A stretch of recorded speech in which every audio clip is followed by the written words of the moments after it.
என்னடா இப்படி ஒரு உருவத்தை வரைஞ்சிருக்கேனேன்னு பார்க்குறீங்களா? ஒரிசாவின் கோவில் சுவர்களில் செதுக்கப்பட்டிருக்கும் இந்த விசித்திரமான உயிரினத்தை நீங்கள் எப்பொழுதாவது பார்த்திருக்கிறீங்களா?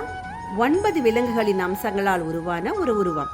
சேவலின் தலை, மயிலின் கழுத்து, காளையின் கொப்புள், மேலும் தாமரையை படித்திருக்கும் மனித கை.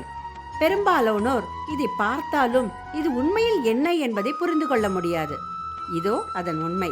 இந்த உருவம் நவகுஞ்சரா என்று அழைக்கப்படுகிறது. இது பகவான் கிருஷ்ணரின் அரிதான, மிக குறைவாக அறியப்படும் ஒரு வடிவம். இதன் பின்னுள்ள கதை மிக அதிசயமானது. அர்ஜுனன் வனவாசத்தின் போது காட்டில் தனியாக தியானித்துக் கொண்டிருந்தான். கிருஷ்ணரை ஆழமாக நினைந்து கண்களை திறந்தபோது அவன் முன் இந்த உயிரினம் நின்றிருந்தது. ஒரு பக்கம் பறவை, ஒரு பக்கம் மிருகம், ஒரு பக்கம் பாம்பு, ஒரு பக்கம் மனிதன். இயற்கையில் இதுபோல் எதுவுமே இல்லையே. அர்ஜுனனின் உடனடி வேகமான உணர்வு. அவன் தன் காந்திவத்தை எடுத்தான், நூலை இழுத்தான், அந்த உயிரினத்தை நோக்கி ஒரு குறியை வைத்தான். சுடுவதற்கு ஒரு நொடி மட்டுமே இருந்தது. அப்போது அவன் அதை கவனித்தான். தாமரையை படித்திருக்கும் மனித கை. அது கிருஷ்ணருக்கே உரிய சின்னம்.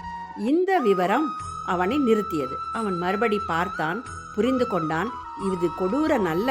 மனித மனம் கற்பனை செய்ய முடியாத ஒரு வடிவத்தில் கிருஷ்ணர் தோன்றியிருந்தார். அர்ஜுனன் வில்லை தாழ்த்தி தாழ்மையாக வணங்கினான். அந்த உருவம் மறைந்து கிருஷ்ணர் தனது இயல்பான வடிவில் தோன்றினார். தெரிவித்த செய்தி தெளிவாயிருந்தது. நான் ஒவ்வொரு உயிரிலும் இருக்கிறேன் அர்ஜுனா, உன்னை பயமுறுத்தும் வடிவங்களில் கூட. இன்றும் நீங்கள் பூரி ஜெகநாதர் கோவிலின் வெளிப்படிவங்களில், ஒடிசாவின் பட்டச்சித்திர கலைப்பணிகளில் நவகுஞ்சராவை காணலாம். இனிமே இந்த ஓவியத்தை நீங்கள் பார்க்கும்போது நீங்கள் சும்மா கடந்து வரப்போவதில்லை. இது நவகுஞ்சரம்னு தெரிஞ்சிருப்பீங்க.